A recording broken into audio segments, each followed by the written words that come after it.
Welcome to Pod Save America. I'm Jon Favreau. I'm Jon Lovett. I'm Tommy Vietor. On today's show, Donald Trump fails to stop Republicans from making a bipartisan infrastructure deal. Joe Biden and the Democrats look to reconciliation as their last best chance to fight climate change. Crooked's own Shaniqua McClendon joins to talk about how you can start winning the next election now. And later, Lovett talks to Sheera Frenkel, tech reporter at the New York Times and co-author of An Ugly Truth. All right, let's get to the news. This is the biggest week yet for Joe Biden's economic plan, known in the White House as his Build Back Better agenda. The Senate is set to pass a $1 trillion infrastructure bill by a huge bipartisan margin that will include all 50 Democrats and maybe around 20 Republicans, potentially including Mitch McConnell himself.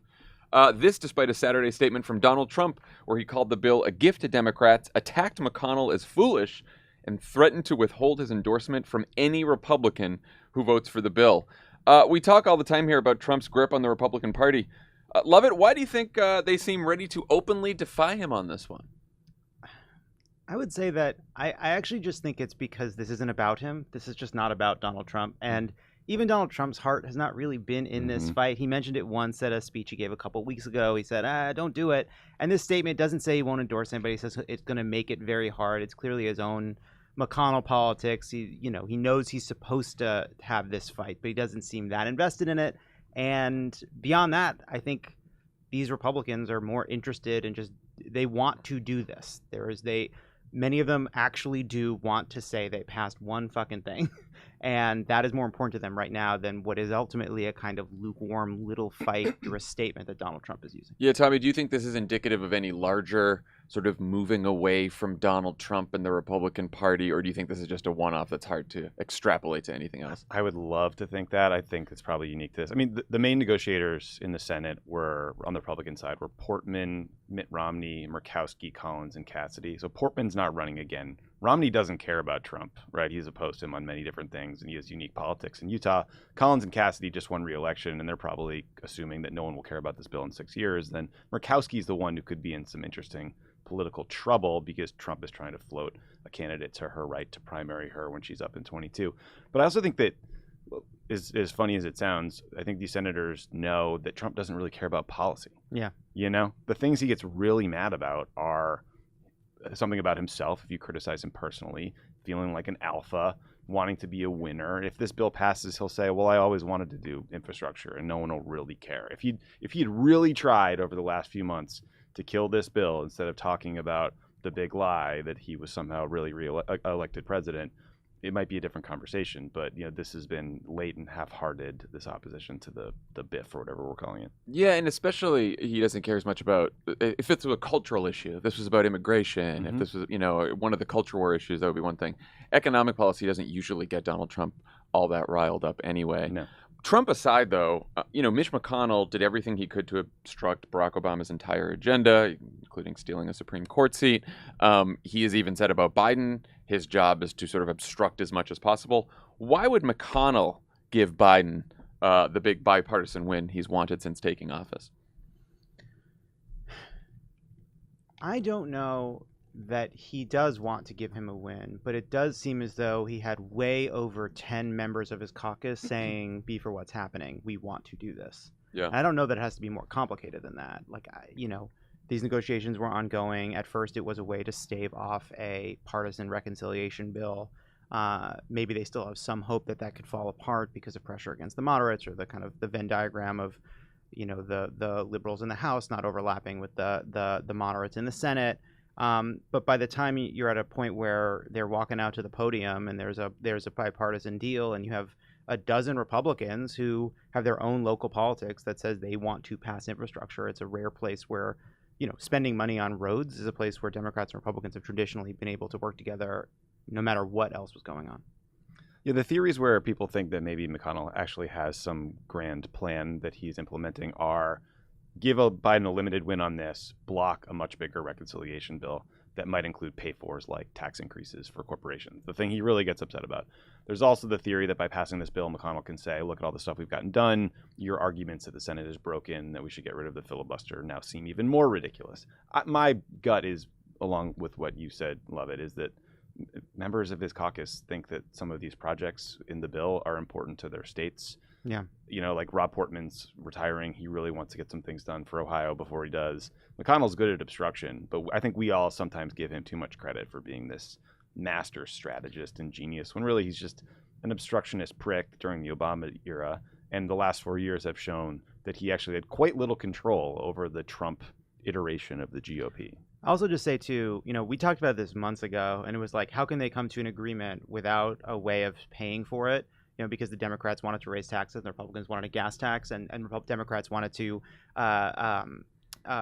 increase IRS enforcement, and Republicans obviously didn't. Well, we got to the end of another bill, and they just did nothing. They found pay-fors. They moved some money around. Some of it isn't paid for. They claim it is paid for, and Democrats and Republicans coming together to spend money without worrying about the agreeing consequences. to not care. Like, they don't care. Right. So he got rid of the stuff they hated. Yeah. I do think that he and other Republican leaders and Republican candidates and strategists do want at least one talking point for the midterms where they can say, we are not completely obstructionist. Mm-hmm. We work with Joe Biden and the Democrats on issues where it made sense, like infrastructure. We oppose them where they tried to, and what they will say is overreach, like this huge, big reconciliation bill. We're not as obstructionist as you think. We're trying to audition here to govern ourselves. So this is part of that. This is part of that audition to voters. Look, we can actually govern responsibly, and we can still fight the Democrats on things that we care about. We're reasonable, and we're saving you from socialism. Right. Yeah. Meanwhile, stop the steal, big lie, blah blah blah. Yeah, I mean, look, it's not really coherent. I'm not saying that, but that's Mitch McConnell's governing the Senate. Kevin McCarthy's impeaching in the House. That's what we're heading towards. Right. Yeah. So the rest of Joe Biden's agenda must be passed through Democrats' budget reconciliation bill, a process that starts with both houses of Congress voting on a budget resolution.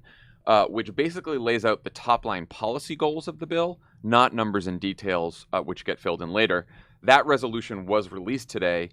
It taxes big corporations, the richest 1%, and corporate polluters to pay for, among other things, universal pre-K, free community college, the child tax credit, universal paid family and medical leave, expanded Medicare, home care, lower healthcare premiums, lower prescription drug prices, affordable housing, permanent legal status for some immigrants, and the big one, funding to meet Biden's goal of reducing carbon emissions 50% by 2030, which seems particularly important in light of this morning's report from the UN Intergovernmental Panel on Climate Change, which paints a pretty bleak future for the planet if all countries don't stop adding carbon dioxide to the atmosphere by 2050.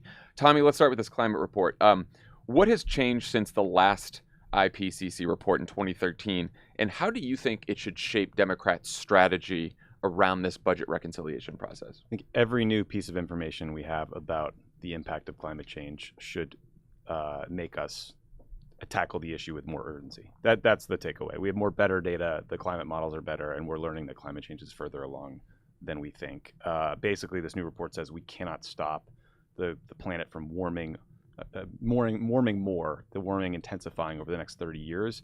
What we can do is stop something worse from happening. So all the droughts we're seeing, all the hurricanes, all the extreme weather, what we can do is prevent that from becoming catastrophic. I think one of the best parts about this report is that we are now better able to say climate change is having an impact in this specific way. So we can point to the record heat wave in the Pacific Northwest and say that is directly tied to climate change. That might sound obvious to a lot of listeners, but unfortunately a lot of media coverage doesn't close that loop. The conversation doesn't become about how, the California fires are in part because of a hotter planet, because of climate change. And, think about like the coverage you see in your own life. California right now is experiencing the second largest wildfire in the state's history. Last year was the biggest. Do a mental inventory of fire coverage versus cicada coverage and get really mad with us, right? So I do think that's one of the important pieces of this. Everyone just needs to raise this issue in your priorities list and act more urgently. Love it. Yeah, I mean, I think it's I think one thing the report will help do is connect weather coverage and climate coverage, which are still really separate in a lot of places. And a lot of news coverage around the heat waves, around the fires, around a host of other climate related weather changes are covered like weather, and they need to be tied back to climate change, and they need to use these kinds of reports to make that just sort of the part of the routine. Like weather people covering local news need to make climate change a part of how they talk about this. I will say, so the report basically paints with certainty that things are going to get worse for a while. We are headed towards a kind of medium bleak scenario of 1.5 degrees warming. But one other piece of this is that another thing that's happened since 2013 is governments have made all kinds of promises. Now, they're not necessarily on track to meet those promises, but you can look at this and say, all right, if countries like the US and China hit the goals that they have set, whether it's by 2050 or 2060, we are headed towards 2% warming. That is cataclysmic. That's catastrophic. But it shows you the actual problem we need to solve. We need to keep that to 1.5, not to what do we need to get there. And so I think what the report is actually now providing is more and more certainty and clarity on exactly what has to happen in the next few years in a way that wasn't as clear or wasn't as direct in 2013. Yeah, climate scientists say this all the time, but climate change and catastrophic climate change is not an on-off switch here. It's not like once it hits above 1.5, it's over, and once it goes below 1.5, it's fine. It is more gradual. And, this report does say, like, right, it's going to be very hard to keep it under 1.5, but we're going to feel the effects of a hotter climate no matter what. Here on out, we're already feeling those effects, right? But that doesn't mean that we shouldn't do absolutely everything in our power to stop an even more cataclysmic result from hitting 2, 3, 4. So it's not an on and off switch here. And I do think your point, Lovett, about covering weather events as climate events is really important. I can remember, I'm sure you remember, when you and I were writing speeches in the White House, and we'd write climate speeches, and we'd say climate change, causes severe drought, severe hurricanes. All of the policy wonks would say, well, the links aren't definitive yet with extreme weather, and we could get dinged for that by the fact checkers and blah, blah. And what this report does is say, no, they're absolutely linked. All these crazy weather events are absolutely linked to climate change. This is where Washington's just tendency to both sides every issue and treat both sides of an argument as if they have equal merit has really gotten us to a bad place, because for a long time this was treated as disputed science, and now it's not. I mean, I saw one thing when I was prepping for this, that there was a 2014 survey by the Yale Program on Climate Communications, and in 2014 it found that only 48% of people believe that global warming was caused by human activity. That number is now closer to 57%, which is good. No surprise, states with deep ties to the energy industry like West Virginia lag the national average, but only 45% of Americans think global warming will harm them personally. And I think that's the communications opportunity you're talking about in basically linking climate change and the weather coverage, because it's not happening in local news broadcasts. Yeah, and there's nowhere to hide from this. It's not about coastal cities anymore. Nowhere. No. Look at Germany. Huge floods. The smoke being in, like, reaching all the way to the East Coast and happening regularly, I do think part of this is just like we need to have a collective conversation like, hey, this is new. Like, thinking about fires all the time, smoke hitting the East Coast, like that wasn't part of our childhood. No, there was no summers where you knew that every once in a while you wouldn't be able to go outside, even as far all the way to the East Coast. Like fires now, smoke, the smoke map, huge amounts of smoke coming down from Canada and sweeping over the country. Like, these are new phenomenon. These heat waves in Seattle and in Portland. Like, we need to just, I think, acknowledge like what we're feeling is real. Like, there are changes, they are observable. I do think constantly referring to not climate change as some abstraction, but the wildfires from climate change, the heat waves from climate change, the floods from climate change, the storms from climate change. Like, we need to constantly drill into people's minds that this is happening everywhere all the time. Even the phrase climate change seems like it's ill-fitting when you think about the actual consequences. It's just climate change. No, these are like climate disasters that are playing out. Remember that? Like, things are just changing. We had our man Al Gore at the table saying we were calling it the climate crisis. That felt this. Well, everything's a crisis. We're over crisis in the way that we describe things. So it is hard to talk about it in the existential sort of language that is the reality that we face at this point. Right. It's just more extreme weather. It's worse droughts. It's more extreme hurricanes. Everything is worse. Like, there was a flood in China a week or two ago where like 8 inches of rain dumped in an hour, and there was a bunch of people in a tunnel, like a commuter tunnel, that just filled with water, and it was not built to a standard that could deal with that much water. Once people drowned to death.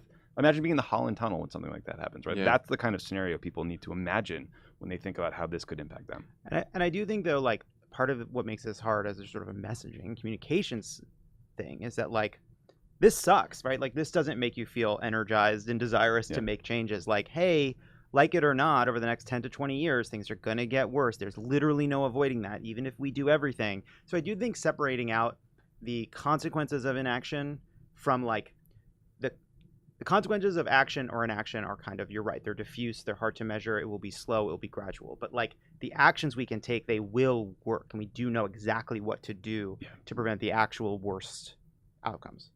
So here's a question about the politics of this.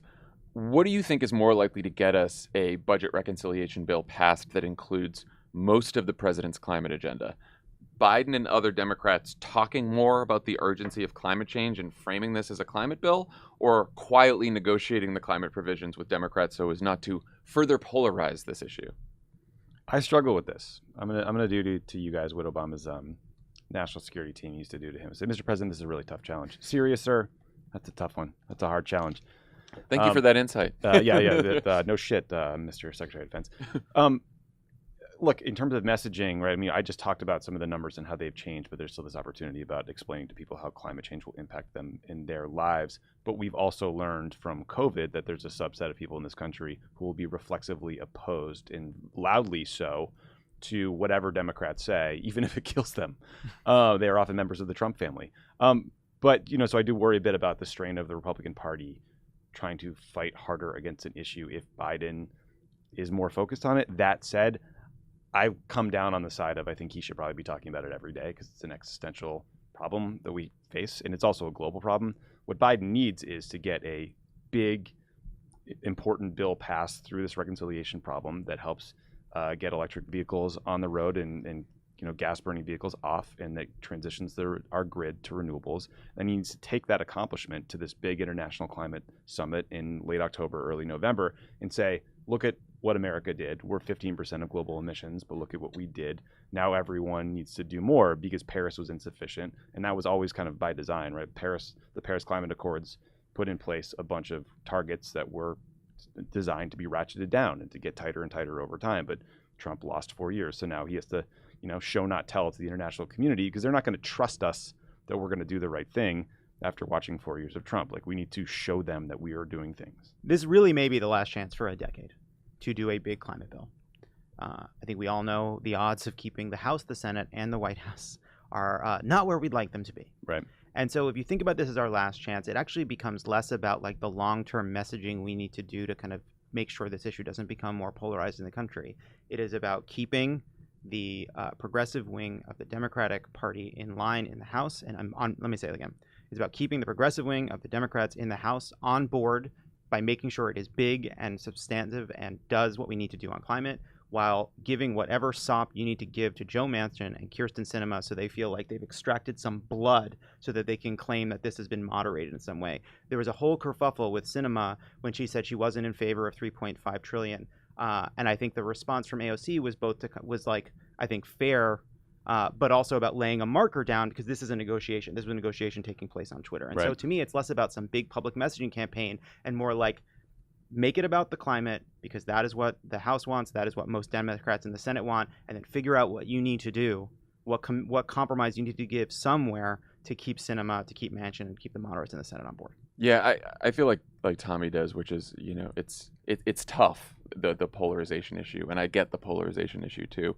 I feel the way I feel about climate the way that I feel about vaccine requirements, which is this really isn't about persuading a bunch of people, a bunch of voters and Republicans or Republicans in Congress to be on your side. Look, the Republicans in Congress aren't Biden's audience anyway at this point. None of them are going to vote for the reconciliation bill. So like you said, Lovett, it's a question of how do you get moderate Democrats on board with a really big climate agenda? And it's not just Manchin and Sinema in the Senate.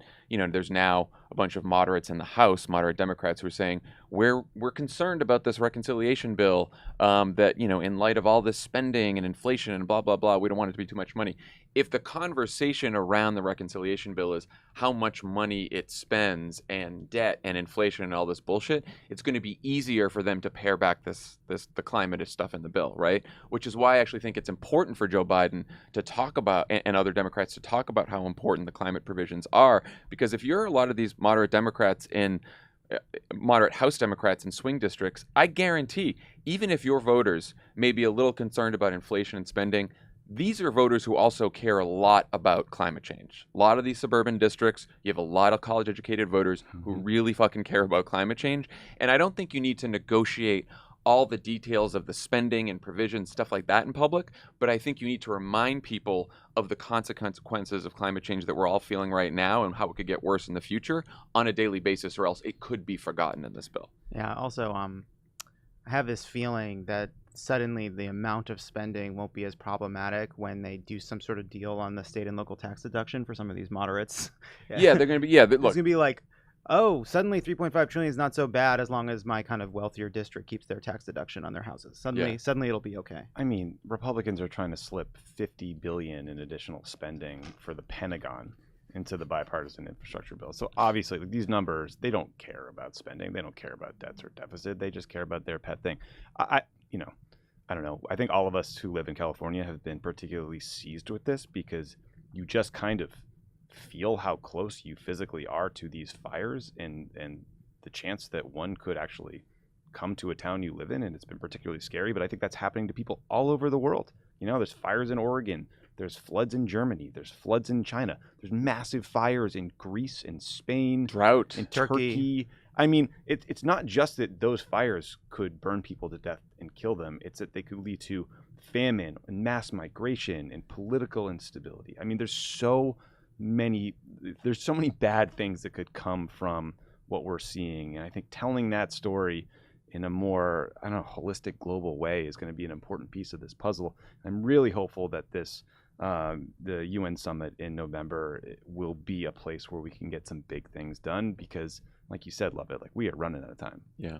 And I will say, they did sneak $150 billion of clean energy and climate spending into the bipartisan infrastructure deal without talking about it much. So I can see Democrats thinking, okay, that's a model, right? Like that's a model for getting. We got it in there, but this is going to be a lot bigger in terms of climate. This is I think our friend Brian Schatz was quoted the other day as saying that was the appetizer. This is the main course. What's going to be in the reconciliation bill on climate? Yeah, I mean, just to give you one anecdote, right? Like this bill, the bipartisan bill, is $7.5 billion for electric vehicle charging stations. Biden wanted $174 billion to get 500,000 of them across the entire country, which is what it's really going to take to make an electric vehicle as convenient as a gas-powered vehicle. So we've got to get there, and we got to get it out of the air. Got to get it out of the air too. Got to get it out of the air. The carbon, you mean? The carbon. Get the carbon out of the air. Right. Got to sponge it up. You got to put it in the ground. Yeah, who's doing that? Some people.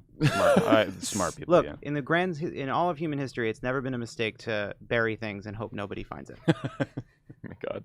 Progressive Democrats in the House have threatened to tank the infrastructure deal if the reconciliation bill isn't progressive enough. Moderate Democrats in the House and the Senate are now saying, they're concerned the reconciliation bill might be too expensive. If you're Joe Biden or Chuck Schumer or Nancy Pelosi, how do you navigate these politics? How do we get from here to a day where Joe Biden's signing not only the bipartisan infrastructure deal, but the reconciliation bill, with a bunch of Democrats behind him and he's handing out pens? I mean, it's a frustrating answer, but I do think he's just going to have to get this bipartisan bill done and assure the progressive members who are making the obvious point that we need to do more, that we will get it done. I mean, look, it's hard. Once again, we're in cinema mansion land where no one wants to be, and we're relying on their votes. But I do think you just got to get the bipartisan one done first. Yeah, I mean that's so. There's been some debate, why why are we doing this bipartisan bill when you're just going to come back in with a partisan one after? Why did you spend all this time that should have been spent on voting rights and a host of immigration, healthcare, a host of other issues that have been put to the side to get this done? And the reason Joe Biden is doing this is because he has no other fucking choice. Because the only way he can get Manchin and Sinema on the partisan reconciliation bill is to pursue this part of the bipartisan deal all the way to the end. So he has to get this bipartisan bill done. Then he has to make a big case for why the country needs these important changes to the to the social safety net, to our energy policies. He has to make that case big, and he has to do it in public while doing a ton of ugly negotiating behind closed doors to get everybody on board. I think it's just sort of I don't think there's some grand strategy. There's just going to be some horse trading behind the scenes while making the best possible case for the positive aspects of what this bill would do. And we focused a lot on Biden and then the Senate and Manchin and Sinema. I do think Pelosi has some pretty tricky politics in the House, right? Because we don't have much room for error there at all. Can't lose any. It sounds like what she's been saying is, I'm not going to pass the bipartisan infrastructure deal until we have a reconciliation bill. I think the plan here is, like we said, they're going to try to pass the budget resolution first, which is, you have to pass that before you get into the details of what's in the reconciliation package. I think she will put both the bipartisan infrastructure deal and the budget resolution on the floor of the House and sort of dare the moderate Democrats to vote against the budget resolution and dare progressives to vote against the bipartisan infrastructure deal, believing that, and I think this is sort of the overall strategy, we're kind of all in this together, every Democrat. Again, like from AOC to Manchin, you need everyone happy with everything we're doing on economic agenda, whether it's the infrastructure deal or the reconciliation package, and we can afford to lose very few Democrats on any of them. You might be able to lose a few more Democrats in the House on the bipartisan infrastructure deal because you could end up getting a bunch of Republicans. As we've already seen, you're getting a bunch of Republicans in the Senate on this, but you can't lose almost anyone on the reconciliation deal. And it does seem like their interests are aligned. Like, I don't know what person is going to make it. Like, if the bipartisan, if the reconciliation bill passed and some Republican wave comes, you being the lone Democratic holdout is not going to fucking save you. You know what I mean? Yeah. And if you part of shutting it down and making this Democratic Congress a failure, the wave's coming for you anyway. So there's no like. That's why they're all in it. You're right. They're all in it together. Which is what we learned after passing the Affordable Care Act back in 2009, 2010. The House Democrats who voted against the ACA weren't necessarily more likely to survive the Republican wave in 2010 than the ones who voted for it. That's just the way it was. Yeah, I don't know the best political strategy for Pelosi and Schumer. I do know that if the entire thing falls apart, it is going to be a disaster, and no one should want that outcome, whether you're Josh Gottheimer or AOC or anybody in the middle. That is correct. All right, we've been talking a lot about the threat to voting rights and democracy. At least 18 states have passed laws to restrict voting this year. The Census Bureau is set to release data on Thursday that will kick off a redistricting process where Republican-controlled legislatures will try to gerrymander their way to a House majority. And in Congress, Democrats are still trying to pass a voting rights bill that can overcome a Republican filibuster. If all this makes you angry and frustrated and maybe feel a little helpless, you're not alone. A lot of people have been asking us, what can we do? Which is why our team at Vote Save America has been working hard to put together a brand new campaign full of volunteer opportunities and actions you can take right now to help save democracy before we even get to the midterms. It's called No Off Years. And here to give us all the details is Crooked Media's very own political director, Shaniqua McClendon. Hey, Shaniqua. Hi, how are y'all? Pretty good. Good to see you. Great. We got a sick new climate report out there. Put us also in a pretty fucking great mood. Yeah, that's true. That was fun. I was gonna say something about being sad I wasn't in the office with you all, but then you said the bad news. You can, say that. Go back to that. I like that. We miss you. Oh, also, we miss you. I am sad I'm not in the office with you all, but next time. Can you tell us how No Off Years came to be? Yes. Well, so. I mean, the really, really honest story, EJ and I were talking about what was happening in Congress with the For the People Act. We were, talking about the ways that people can get involved other than just calling their members of Congress, because calling your members of Congress does work. That was the last time I was on here talking about that. But we can't actually go into the chamber and vote. And so people wanted to find other ways that they could more actively participate. And we started thinking about... the January 6 people tried that approach, and turns out it ends poorly for them and for the country. You might go to jail. Yeah. If you Good note. Extreme door knocking. Extreme door knocking. Sorry, you were saying, Shaniqua. No, it's okay. No, this is all very important to make sure people know the right way to get involved in off years. But yeah, pretty much we were thinking through how can our audience get involved now? And a lot of our volunteers from last year were really eager to continue the work they did last year in the 2020 election. And we knew that a ton needed to be done between now and then. I know we say this every year, every election that I've worked at Crooked, we've told people it was the most consequential election of their lifetime, but so is this one. And it's the truth every time we say it. But we knew we needed to get started earlier. We spoke to a lot of activists, a lot of organizations, a lot of political consultants, and people just involved. But one thing they made really clear is that we had to get started sooner than 2022 to win in 2022. And so that's how we came up with No Off Years. A lot of people really think that odd years are years that we don't have to worry about elections. But in all honesty, there are elections happening every year. So we should never call them off years. But the work that we, are doing and the work that a lot of our audience is engaged in, it can't just happen every other year. We have to keep this work going, because if we don't, that just leaves more time for Republicans to do things like pass voter suppression laws that make it harder for us to participate and ultimately win during election time. Yeah, I mean, look, if you, it was amazing that people donated so much money at the end of the cycle in 2020. But if you felt a little frustrated that most of that went to television ads and didn't come in earlier and allow for deep community-based organizing, this program is for you. Invest early. Get on the ground. Get grassroots. Can you, you mentioned these voter suppression laws. Like, what are some of the tactics and strategies in the face of these laws that we can use to get around some of this voter suppression that are going to be part of no-off years? Yeah, so a ton of things. Some of the things we've seen in these voter suppression laws are making it easier for states to purge folks off of voter registration rolls. So making sure that people are registered, making sure people have the information they need to make sure they haven't been purged if they think they're registered, and keep, re-registering if they need to. But also voter education. A lot of these laws are, working their way through state legislatures, and they may very well be on the books by the time elections come next year. So making sure that even though we hate these laws, that people know what they are, and they know, if they need if they need ID to go vote, what kind of ID do they need? Last year, a lot of states put laws in place that made it a lot easier to vote, and a lot of people voted for the first time and really liked this expanded access to the ballot. But a lot of the laws that are being put on the books now are actually making it harder. And so making sure people know what they actually can do to vote, so that they don't, try to follow the same steps they took last year and not have their vote counted because there's some change in the law. We're also going to have volunteer opportunities for deep canvassing, which, when people go out and knock on doors right before an election, ultimately you're asking someone, are you going to vote for my candidate? And like, how likely are you to actually go out and vote?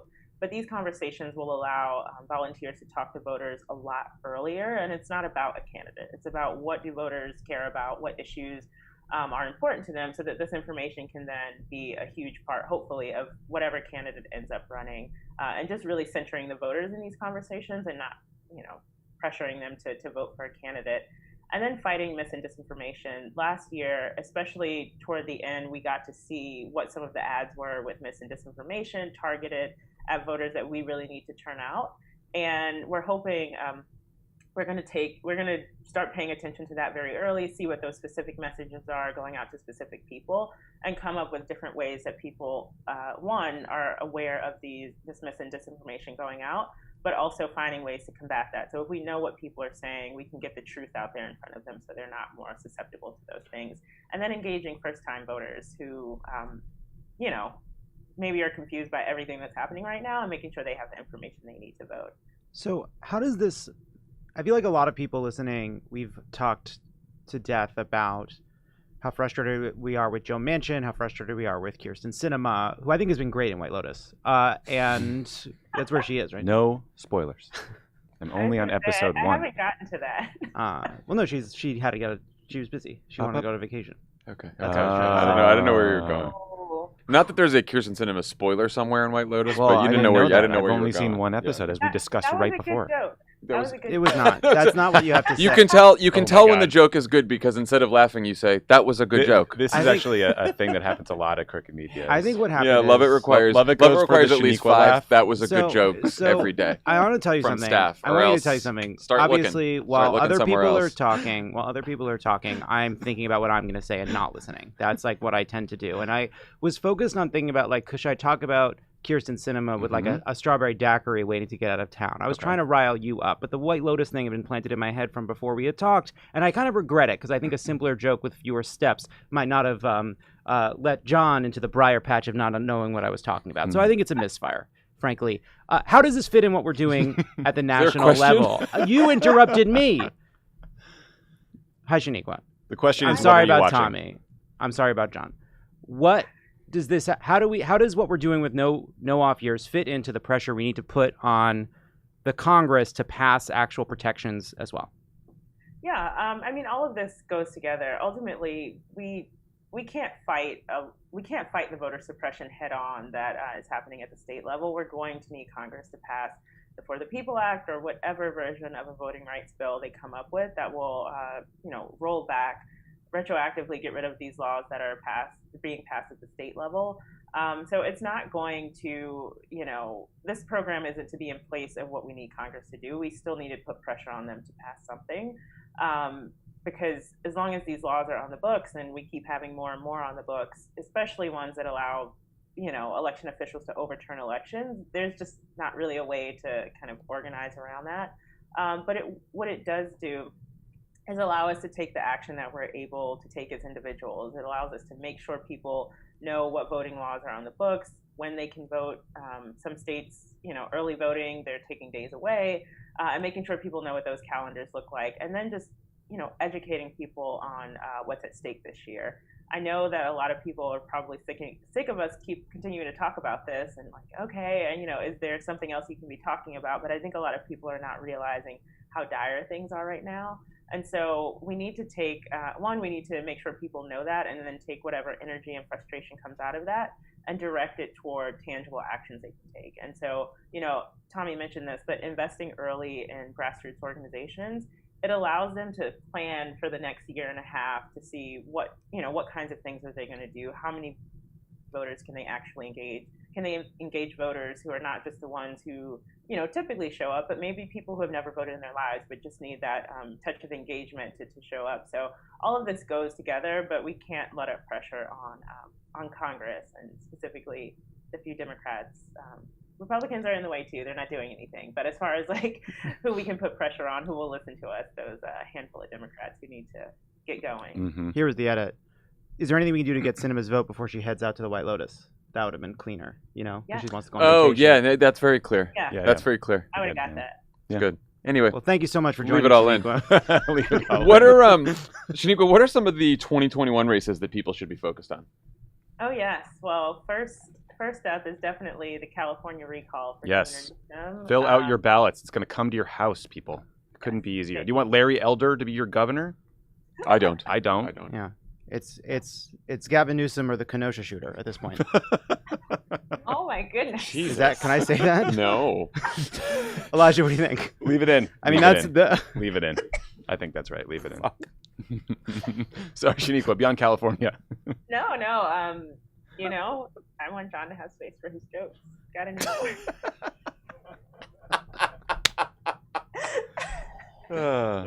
Oh my God. I'm sorry.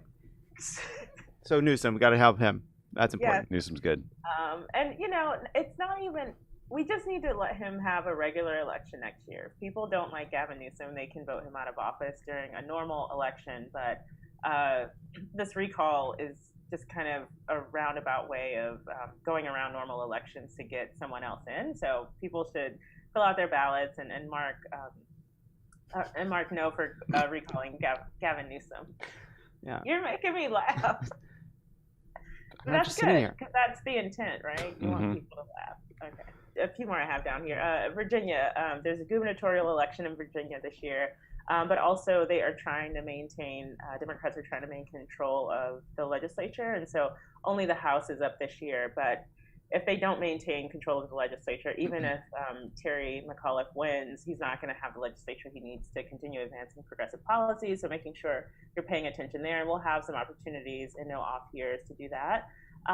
But a couple of others that people should pay attention to. Atlanta's having a mayoral this year, and I know it's like, oh, Atlanta's going to elect a Democrat, of course.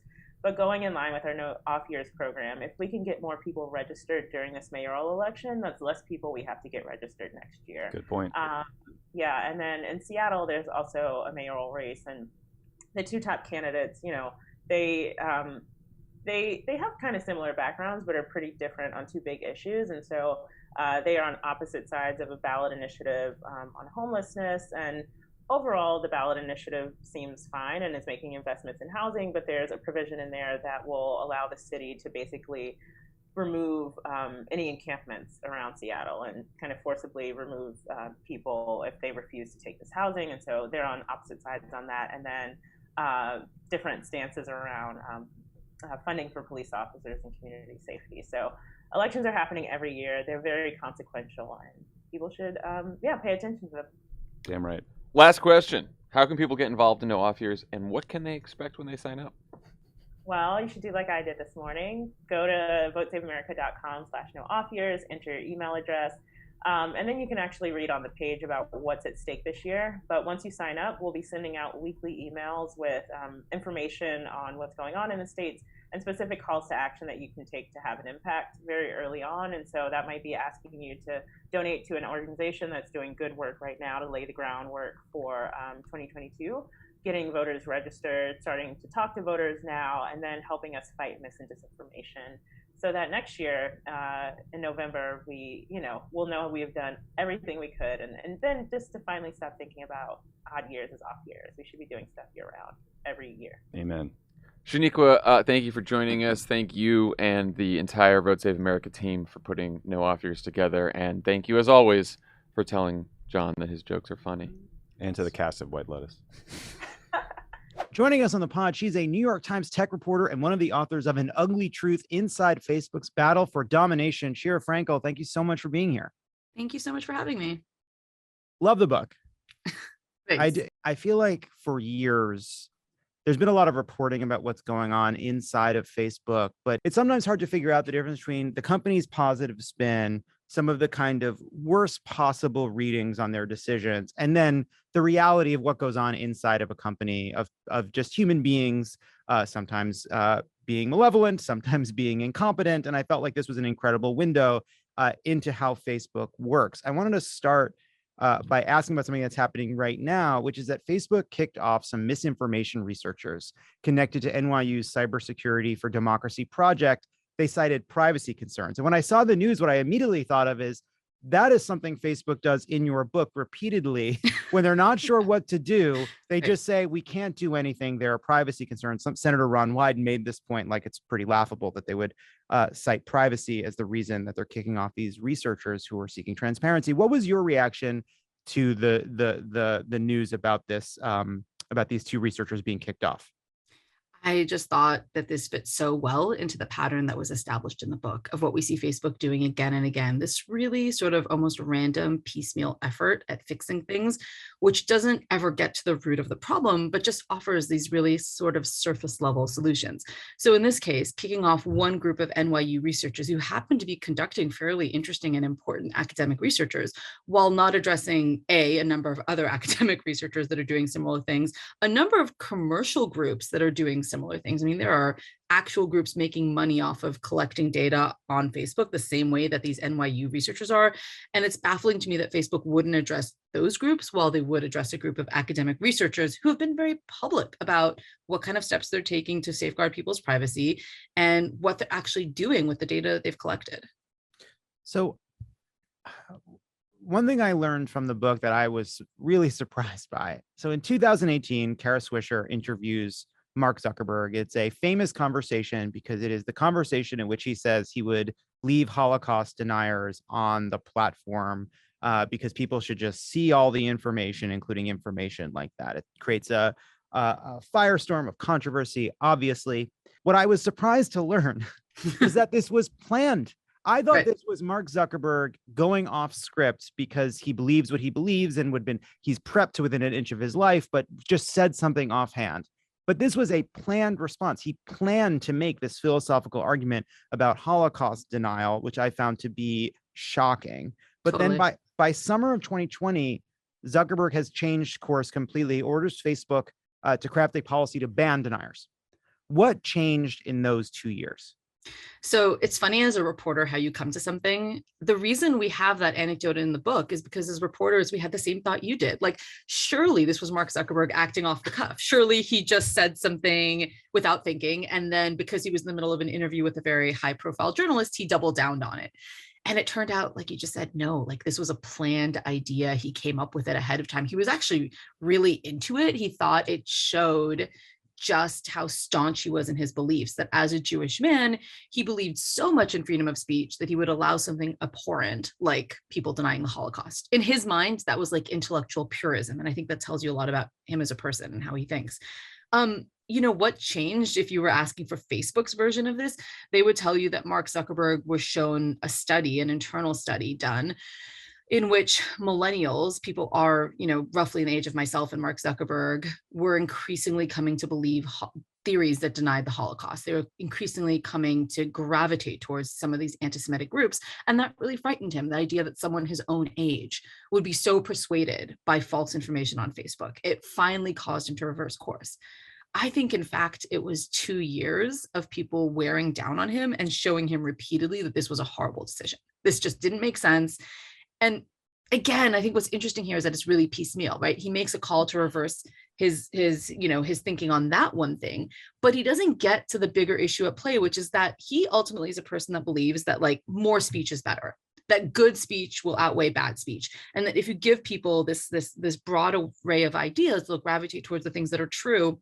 His own platform keeps showing him that that is not the case. That is not what his algorithms push people towards. And instead of being like, okay, so broadly, my ideas about free speech are not actually accurate, he makes these really one-off decisions.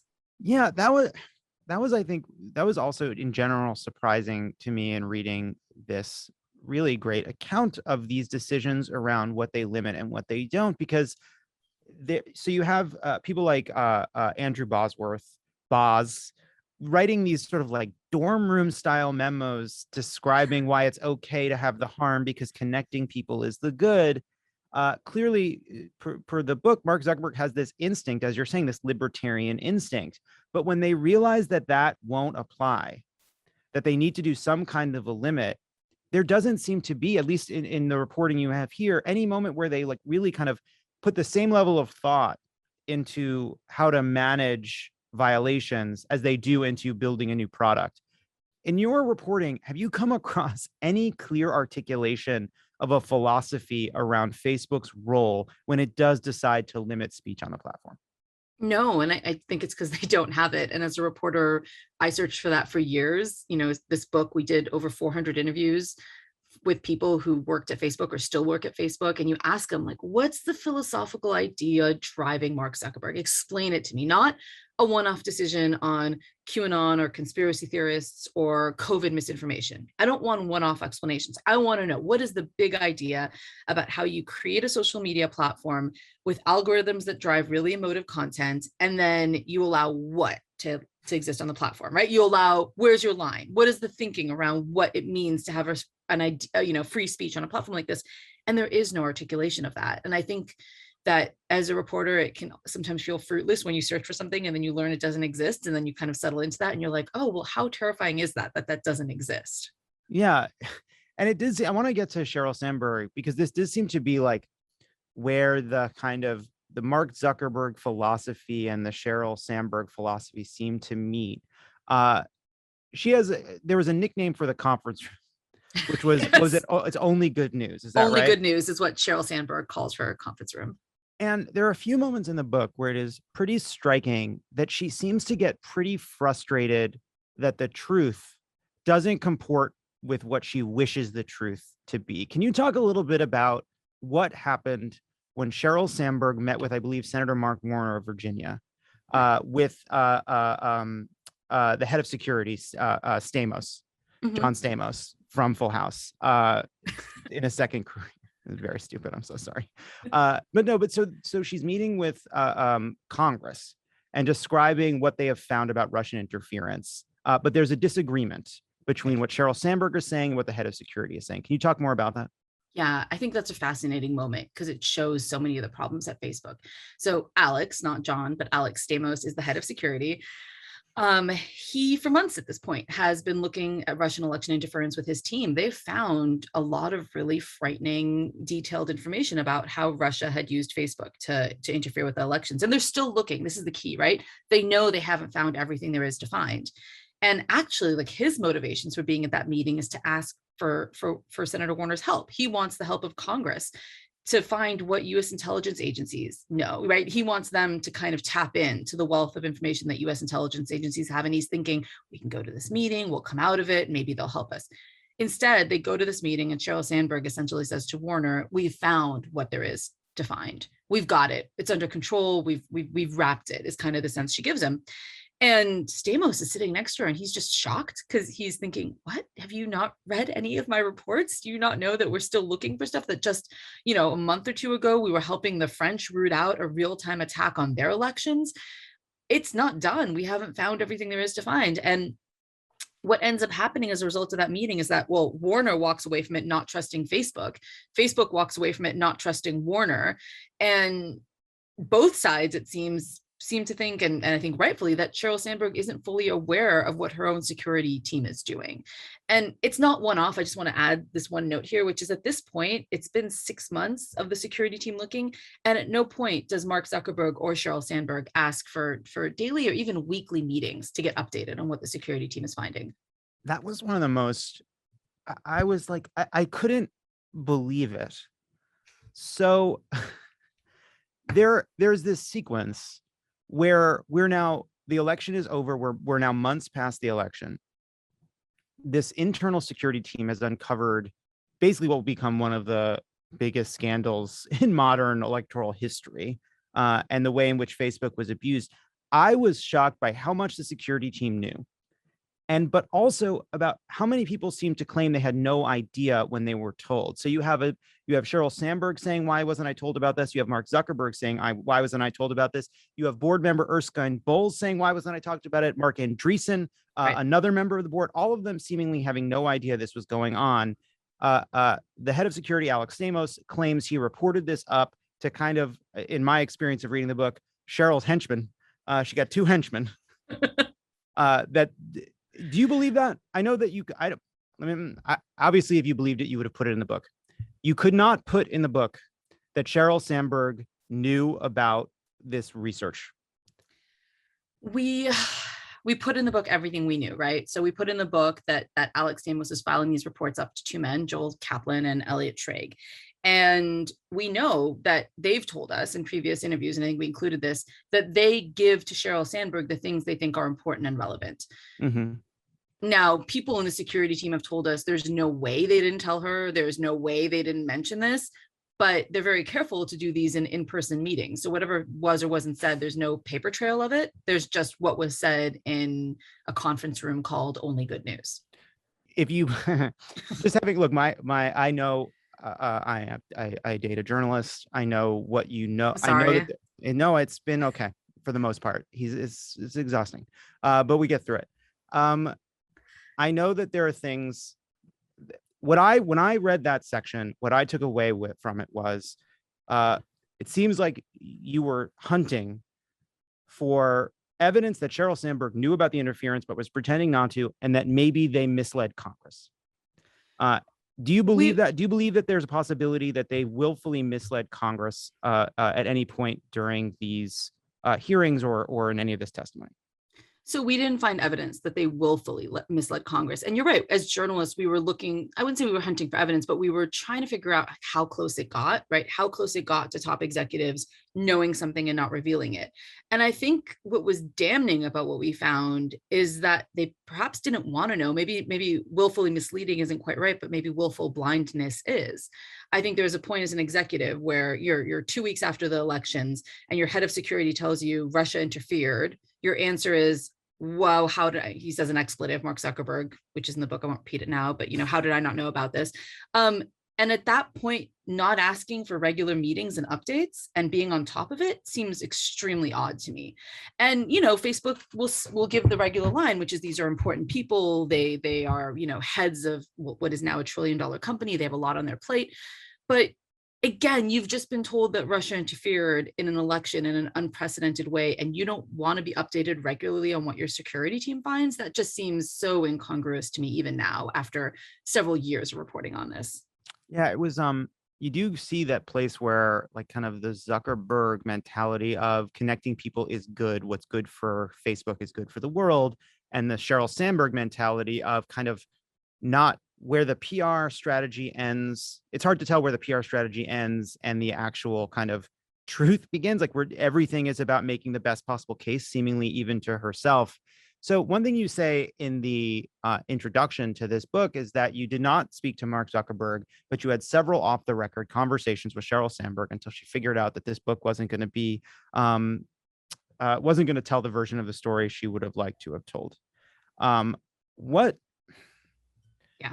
In your conversations with her and around Facebook, what do they say to themselves to justify all of this harm? Right? What do they say to themselves now when we've had not just the election, not just the insurrection, not just what happened in Burma and their failure to intervene there, not just what happened in France, but now ongoing COVID misinformation, right? What is the kind of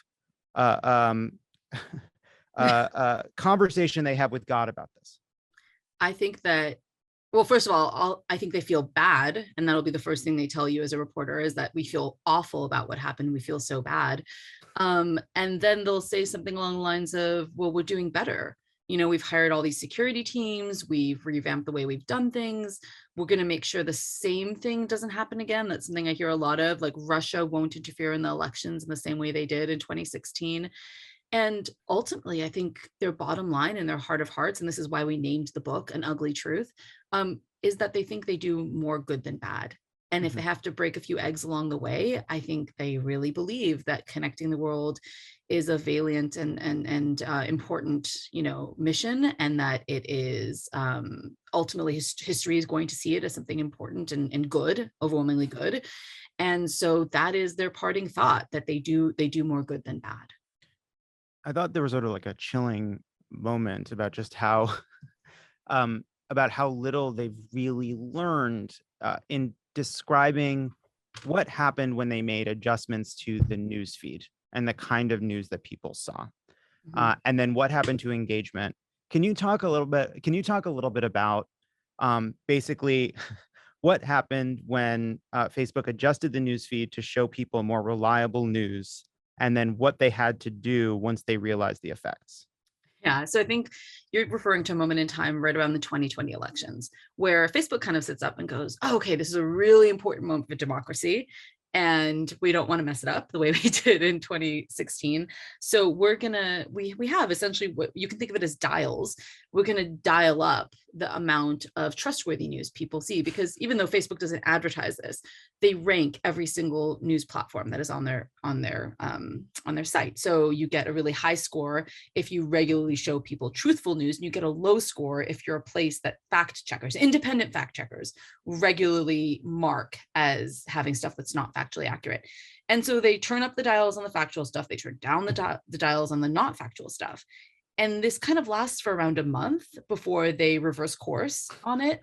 And when we brought it to them as reporters, we were like, wait, why would you do this? And why would you do it for only a month? And they gave us this weird answer, which was like, well, it was always planned to be temporary.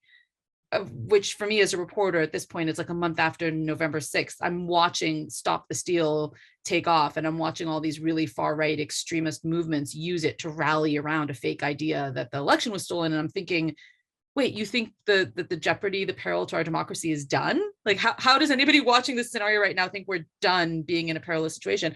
But then the real reason, as we uncovered in interviews with sources who are not the executives at Facebook, but the people actually in the trenches running things, is that they were getting a ton of complaints, because the outlets being affected were by and large really far right-wing extremist outlets that have a very small but very vocal audience. And they were really angry that that their viewership was going down, that people weren't visiting them as much because Facebook had turned down the dials on them, and that ultimately Facebook had a PR problem on their hands of stories emerging of conservative bias. And that is again a theme that runs through this book, this idea that Facebook is really afraid of accusations of conservative bias. Of bias against conservatives, to the point where there's one very funny moment where they've decided to remove these pernicious QAnon posts and users, but they had to do something at the exact same time in order to get it through. Can you just talk a little bit about that? Yeah, I remember this well as a reporter, because I actually reported on this for the New York Times and then made it into the book, which I'm thankful for. Yeah, so their security team had for a long time been working on a list of QAnon pages and groups that they wanted to remove. They'd come up with hundreds of them, of really dangerous groups that they knew these are the kinds of groups, I should just note, that are driving people to commit acts of violence, of real world violence. There was a man who rammed his car into a port in Los Angeles. I can go on. There's a number of things if you look at our reporting on this. So yes, their policy team basically says, okay, that's fine, but we need something on the left, because if we just take down QAnon, it'll be seen as an attack on the right. which in and of itself is problematic because, of course, left-wing and right-wing people are drawn to QAnon conspiracies. But the group kind of sits there in bafflement. I remember the one guy I interviewed was telling me, I had a look of shock on my face because he was like, how there is no real left-wing equivalent of QAnon. And they figure it out after a few weeks that they're going to take down a bunch of Antifa groups, because even though in their own words, Antifa and QAnon are not the same, and putting them on par with each other seemed ridiculous to the group itself, it was the only way they could come out with an announcement that seemed in their minds to have some level of quote unquote balance to it, so that the right wing wouldn't be upset about this takedown of QAnon. So last question. There does seem to be, as we get to kind of we get to 2020 and beyond, there does seem to be a new level of remorse around some of the harm that has been done through Facebook. But you also point out that there has been a mantra, a part of what Mark Zuckerberg has been doing since the very beginning of the company, which was company over country. That what's good for Facebook is what's good for the world, even if it's bad for America. That Facebook is more important than America. Do you think that that is still operating right now? Do you think right now that Facebook is making decisions that will be harmful to the country because they believe it's in what's best interest to continuing to connect more and more people around the world, no matter what? So I can tell you what people at Facebook say, right? If you're talking to the PR wing, they say they're a changed company and that Mark Zuckerberg and Sheryl Sandberg care deeply about democracy, not just here in the United States, but all over the world. So that's going to be what their executives tell you. I've spoken to a dozen people that work at the company since the book came out, and all of them say they feel like the mantra in the company is still very much company over country, and that whether it's COVID misinformation or the delay in making a decision on what to do about elected leaders, Donald Trump was temporarily kicked off for 2 years, but you're about to have really important consequential elections in countries all over the world, ranging from the Philippines to Hungary. And those elected leaders are still using Facebook, and there's no policy, there's no explanation at Facebook for what they're going to allow those elected leaders to do in the time of an importantly consequential election in those countries. They're just kind of kicking this can down the road, it seems, until maybe, they have to make a decision on Trump in a couple of years. So yes, I think people within the company very much feel like the company hasn't changed, and they still put themselves and their success as a company over not just, country being this bigger idea, but really over the idea of helping democracies all over the world survive. Sheera Frenkel, thank you so much for coming on the show. Everybody should read An Ugly Truth. It is a great read, and I found really helpful to understanding this incredibly important, powerful company that seems unwilling to recognize how important and powerful it really is. So thank you so much. Thank you so much for having me. All right, before we go, Republicans have been talking a lot lately during the Olympics about how much they just love this country because they're so patriotic, the pride they feel for America. We just wanted to play a compilation of those comments. And now it's time for a segment we like to call Republicans Loving America. But I took pleasure in the men's basketball team, USA's first team loss. Earlier this week, they unexpectedly lost to Sweden 3-0.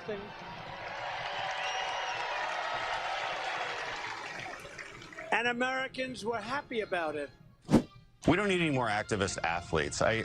She should be removed from the team. The entire point of the Olympic team is to represent the United States of America. That's the entire point. Turns out we don't want to watch people who hate our country represent our country. Imagine that. I think they're disgraceful. I think woke is really a loser's philosophy. And you take a look at what's happened with the women's soccer team. They lost to Sweden. The woke means lose, and that's exactly what's happening. And the sad part is the Americans are rooting for the opponent. Not on my fucking watch. Woke means lose. He's not even trying anymore. That's not a phrase. We won the most golds. We won the most medals. Yeah, we won the most golds. We won the fucking most. Okay, it's just like we're not rooting for the American Olympic team anymore. That's become a divisive cultural issue now, thanks to the right wing. Trump has ruined so many things for his people. He ruined football for them. He's trying to ruin baseball. He's ruined movies. He just wants these people sitting on Facebook, just fucking clicking, just clicking. It drives me so angry. It really does frustrate me that the political incentives are just so different for both parties that like we can't make them own and get hurt politically by opposing America in the Olympics. It seems like the easiest thing, the easiest way, like wedge issue I've ever could imagine, but here we are. We need somebody, we don't have the thing. They have the thing. I mean, it's racism, right? They feel very proud about not being on the side of America. That's what it is. That's what Republicans have shown us through the Olympics. So that's great. Thank you so much to Sheera Frenkel from the New York Times and our own Shaniqua McClendon for joining us today. Everyone have a great day, and we'll talk to you later this week.